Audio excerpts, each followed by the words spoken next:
भोंदू अशोक खरातचा शेतकऱ्यांच्या पाण्यावर डल्ला।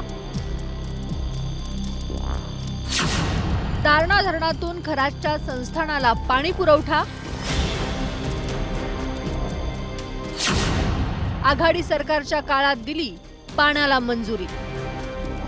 हेच ते नाशिकचं मिरगावातील भोंदू अशोक खरातचं श्री शिवनिका संस्थान। गेल्या काही दिवसांपासून हे संस्थान चर्चेत आलंय। बलात्कारी अशोक खरातनं हे संस्थान उभं केलंय। धक्कादायक बाब म्हणजे या संस्थांसाठी शेतकऱ्यांच्या हक्काच्या पाण्यावर खरातनं डल्ला मारलाय। 2020 साली राज्यामध्ये महाविकास आघाडीचं सरकार होतं आणि या महाविकास आघाडी सरकारच्या काळामध्ये 31 जुलै 2020 साली एक शासन आदेश पारित करण्यात आला। हा शासन आदेश होता भोंदूबाबा अशोक खरात याच्या हिताचा आणि त्याच्या फायद्याचा। श्री शिवनिका संस्थानला थेट दारणा धरणातून पाणी मंजूर करण्यात आलं होतं। आघाडी सरकारच्या काळात पाणी देण्याचा निर्णय घेण्यात आला होता। 31 जुलै 2020 रोजी आघाडी सरकारनं याविषयीचा आदेश दिला होता। तत्कालीन सरकारनं खरातच्या संस्थानासाठी 39 लाख लिटर पाणी मंजूर केलं होतं। विशेष म्हणजे या पाण्यासाठी 48 किलोमीटर लांबीची पाईपलाईन टाकण्यात आली होती। खरातनं आपल्या राजकीय संबंधांचा वापर करून हे पाणी मंजूर करून घेतलं होतं। आता यावरून राजकारण सुरू झालंय। त्याची सगळ्याची चौकशी करा ना, माझं काही म्हणणं नाहीये, कारण पाणी कुठपर्यंत मुरले ते कळू द्या। नाही म्हणून जो गुन्हेगार असेल त्या गुन्हेगाराला शिक्षा करा। हे पाणी जर का वळवलं असेल तर एकूणच हे पाणी कुठपर्यंत मुरलंय हे कळू द्या। फक्त कळल्यानंतर त्याच्यावरती काहीतरी कारवाई झाली पाहिजे। ते आरक्षण तात्काळ रद्द करण्यात येईल।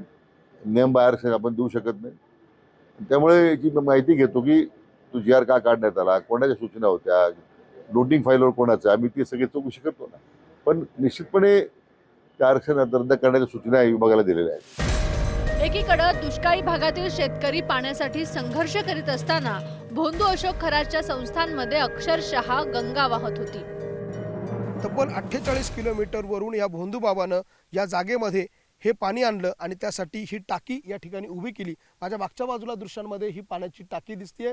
शिवनिका संस्थान मिरगाव जलकुंभ अशा स्वरूपाचा हा जलकुंभ त्याने या ठिकाणी साकारला आणि 48 किलोमीटर वरून आणलेलं पाणी या टाकीमध्ये सोडलं। अर्थात 1 लाख लिटरची क्षमता असलेलं हे पाणी आहे आणि आपल्याला त्या टाकीवरती त्या टाकीमध्ये आणलेलं पाणी जे आहे ते या ठिकाणांपर्यंत आणण्याची व्यवस्था ही देखील शासनाने करून दिली। त्यामुळे प्रश्न हाच निर्माण होतोय, महाविकास आघाडी सरकारमधले असे कोणते मंत्री होते की जे या अशोक खरातवरती इतके उदार होते? भोंदू अशोक खरातचे सर्वपक्षीय नेत्यांशी जवळीक असल्याचं आता लपून राहिलं नाहीये। सोशल मीडियावर विविध नेत्यांसोबत त्याचे फोटो व्हायरल झाले। खरातनं नेत्यांशी असलेल्या जवळीकीचा फायदा घेत हे उद्योग केले होते, पण आता त्याचे कारनामे उघड झाल्यानंतर पाटबंधारे विभागाने कारवाईचा बडगा उगारलाय। श्री शिवनिका संस्थानला दारणा धरणातून पाणी देण्याचा निर्णय रद्द करण्यात आलाय। लक्ष्मण घाटोळ, न्यूज 18 मराठी, नाशिक।